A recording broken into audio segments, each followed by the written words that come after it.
Anteriormente vimos cómo programar un algoritmo de manera estática, es decir, con los valores prefijados.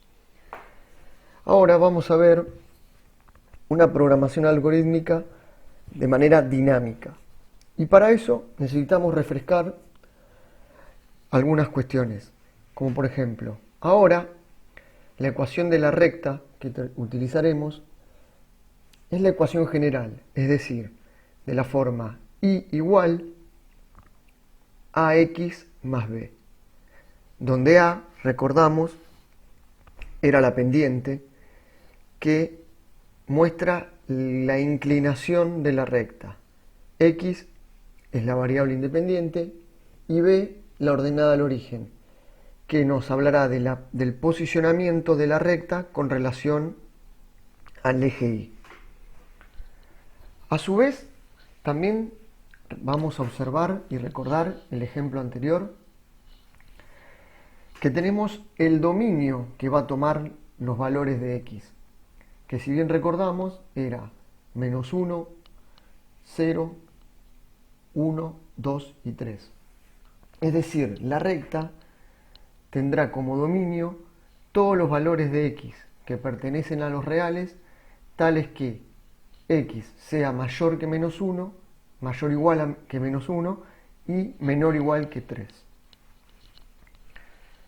Una vez recordado eso, lo que vamos a hacer es obtener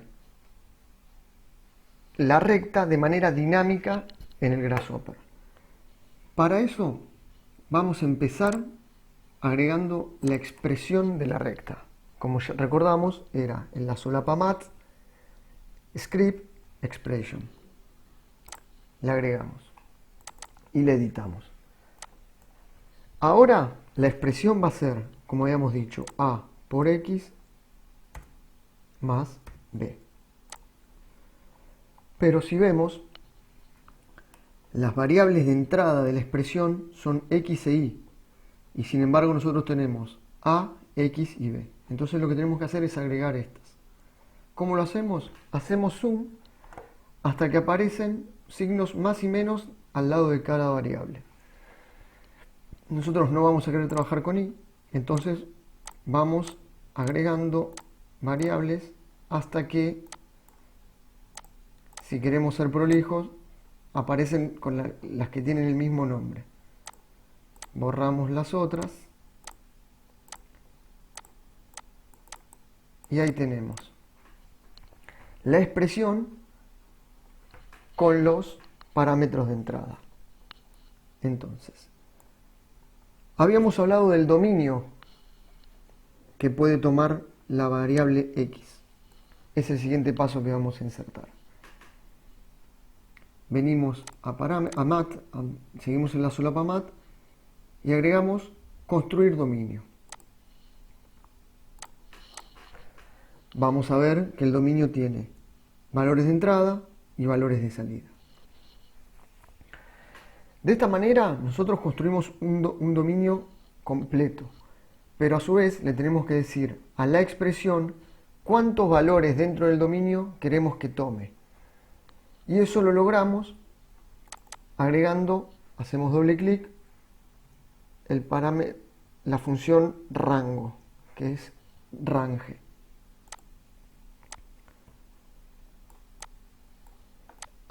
Y ahora es donde viene la diferencia con la programación estática.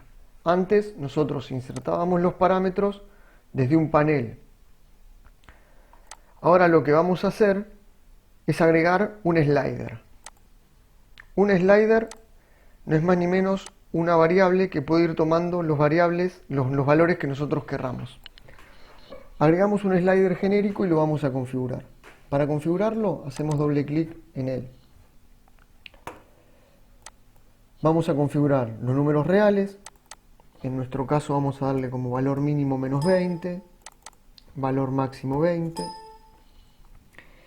Y decirle que tome dos decimales. Un decimal, perdón. Y de esta manera podemos ver cómo quedaría el valor que vamos a usar. Aceptamos. Entonces, Cuando unimos el slider con el valor a del dominio, nos aparece que esta variable ahora es el dominio el comienzo del dominio. Hacemos control C, control V, lo unimos con la entrada B y nos dice fin del dominio. Entonces, ahora ya podemos ir uniendo el dominio con el rango. Tenemos que pegar otro slider que nos va a decir en cuánto queremos dividir al dominio. Y acá ya tenemos configurado todo lo que es la variable X de entrada. Ahora, para la variable A y B hacemos lo mismo. Pegamos un slider, lo insertamos como variable A, ahí vemos cómo nos dice, cómo se llama. Insertamos otro slider, siempre pegándolo, y tenemos la variable B. Como observamos, la expresión se pone de color rojo indicando de que algo anda mal. En este caso, lo que nosotros hicimos fue copiar y pegar el slider con el valor que había quedado seteado, que en ese caso era menos 7,4. Pero ¿qué pasa? Cuando nosotros le decimos al rango en cuántas veces dividirlo, no hay divisiones, digamos, no podemos dividir un rango en menos veces. Entonces hay que setear el slider del rango, darle valores entre 0 y 20. Y ahí vemos como la expresión queda indicada de color gris, lo cual nos muestra que está bien. Ahora, por ahora, el Rhino no muestra nada. Entonces tenemos que realizar, como hicimos antes, construir los puntos. Vamos a la sala vector, construct point, y agregamos el box de trabajo. Como recordamos, lo que sale de la expresión son los valores de y. Y los valores de x van a estar dados por los que salen después de dividir al dominio en tantos rangos. Y de esta manera ya observamos que aparecen los puntos. Y acá es donde podemos empezar a aplicar una programación algorítmica dinámica. ¿Por qué es esto? Observemos. Nosotros acá vemos los puntos, pero ahora vamos a cambiarle la pendiente. Vemos cómo pasamos de una pendiente negativa a una pendiente positiva. Ampliamos el dominio, es decir, que termine en 20, que empiece en menos 10. Para simplificarlo vamos a hacerlo que sea entre menos 10,6 y 10,6.